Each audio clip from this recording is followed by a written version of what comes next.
Siyanamkela Avalanche of Grace, igama lam ndiyuthenjiwe. Molweni, namhlanje sifunda ku-Exodus wesixhenxe, Exodus 7. Sizawuqala kwivesi yokuqala, sive uba uYehova uthini na kuMoses namhlanje. Sigqibele apho uYehova ebethe ku-Exodus 6 kwivesi yokuqala, wathi uFaro uzawundazi ke ngoku uba ndingubani na, uzawubagxotha abantu uzathi angubani ngabani. Ngoba ku-Exodus 5 ebethunyelwe phaya uMoses wathi nje naxelela uFaro ukuthi akhulule abantu ba. Endaweni yokuba wabakhulula wavela wabasebenzisa nzima. Ngoku uMoses namaSirayeli abona uYehova ngathi nje mncinci, ingathi nje uFaro unamandla udlula ngenxa yobunzima.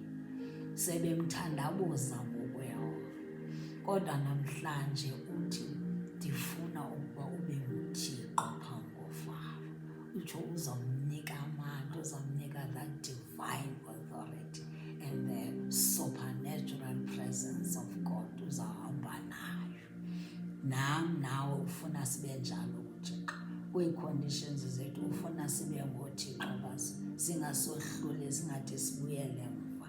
Uthi sihlale sithembe yena, sithethe ilizwi lazo, sithethe ilizwi lakhe kwi-conditions nakwizilingo nakwi-challenges. Sithembe yena ngoba ukhona. Athi ke uAaron umkhulwa wakho ngoba ngumprofeti wakho.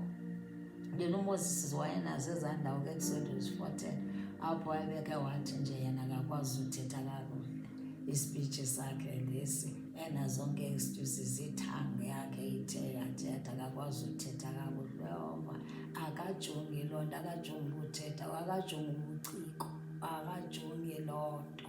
Ufuna wenza umsebenzi wakhe qha. Yomelela namhlanje, ufuna amaxhoba ayakhawuleza ukuthi uthethe ngaye, abantu bamazi ukuthi ukhona uThixo ophilayo.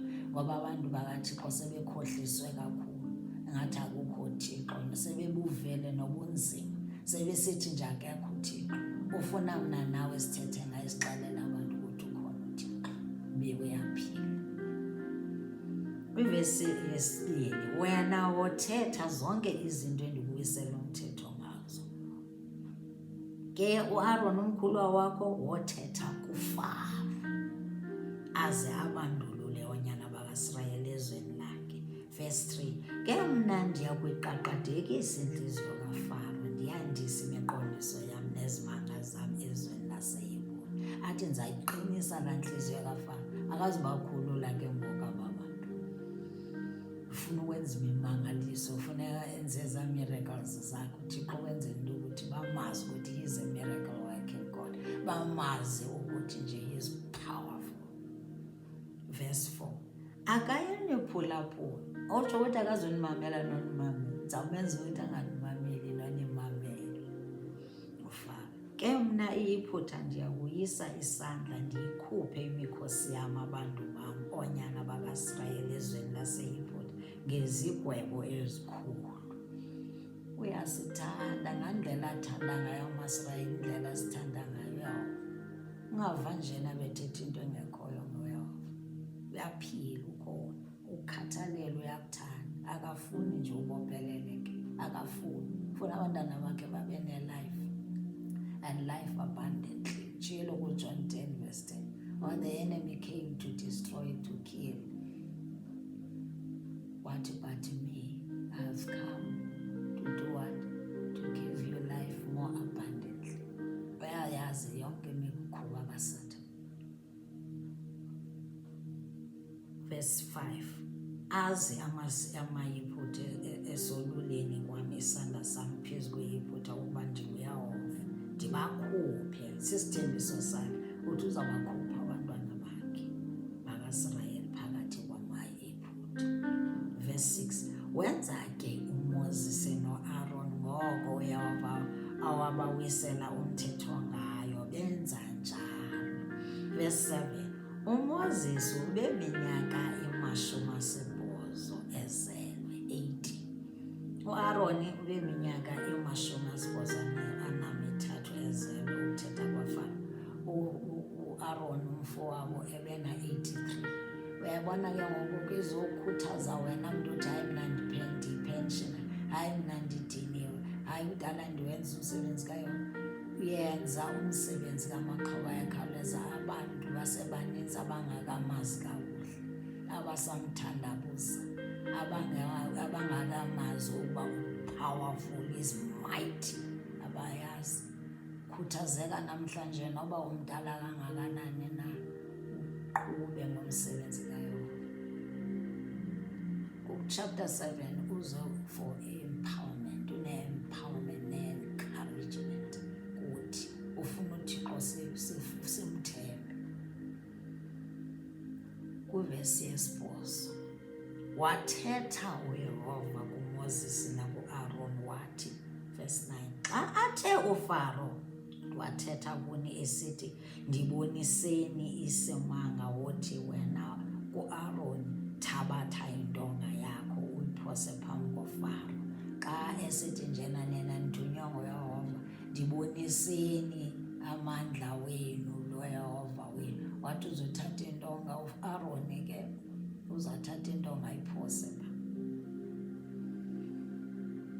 yoba yinyoka. Wathi laa ntonga leya xa iphose pha izawuba yinyoka, ebenze into baze bangoyiki. Verse 10, wangena uMoses no-Aaron kuFaro, benza njengoko uYehova wabawisela umthetho.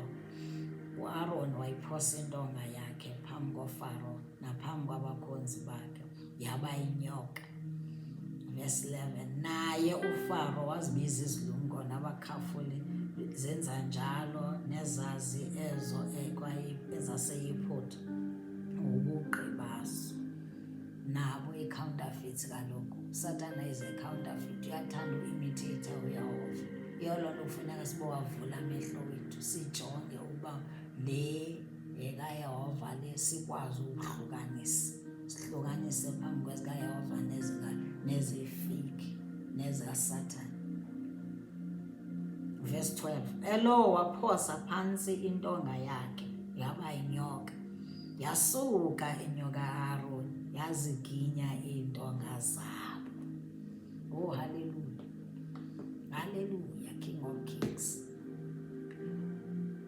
Lana xa kangoku ke uFaro ekhupha abakhafule bakhe uba mabazokwenza ubugqi nabo, bazophosa iinyoka zabo, nazo iinyoka zabo zajika zaba ziinyoka, iintonga zabo nabo zajika zaba ziinyoka.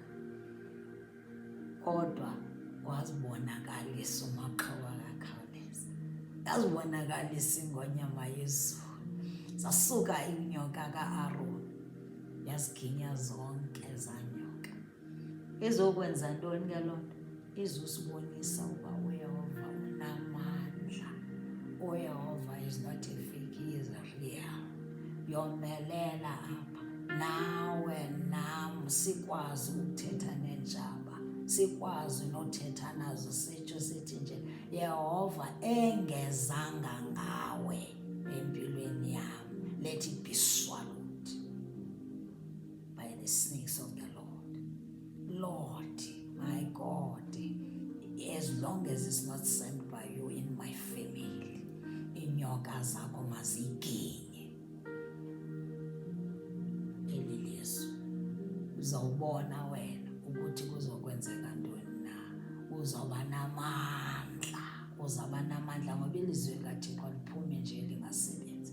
Yomelela kule chapter, yomelela kakhulu kule chapter. uYehova ungaphezulu kwazo zonke ezo challenges onazo, ngabo bonke abathixo balo mhlaba.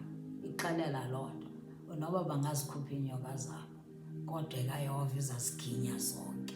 Let them be swallowed, Yehova, in the name of Jesus. Indlela ufuneka sithethe ngayo le, singazoyiki. Liphelile, sikwi-end times ngoku, liphelile ixesha kuYesu Kristu. Yes, liphelile ixesha lokuyika iinyoka zaseYiphuta.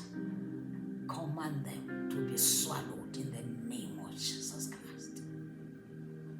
Yomelela namhlanje, yomelela. This is powerful. It's a powerful chapter 7. uYehova ke la ezi zifundo azithumeli nje, ezi zibhalo azithumela kuthi usubethe ufuna ziye ebantwaneni bakhe, ukusikhathalele, ufuna womelele. Ii-scripture ziveli kum, aziveli kubo bonke abantu abathethe nakubaprofeti bakaThixo nabafundisi, aziveli kubo. Bathunywa amaxhoba ayakhawuleza uba mabazoqinisa thina. Nathi xa silikhipha ilizwi singengobafundisi sinjalo, singengobaprofeti sinjalo, suba sithunywa nguye. Nawe ufuna ukusebenzisa wena kuqala ukuthi njena uxelela abantu ngaye. Yomelela namhlanje, sikuthanda kakhulu. God bless you. Jesus loves you.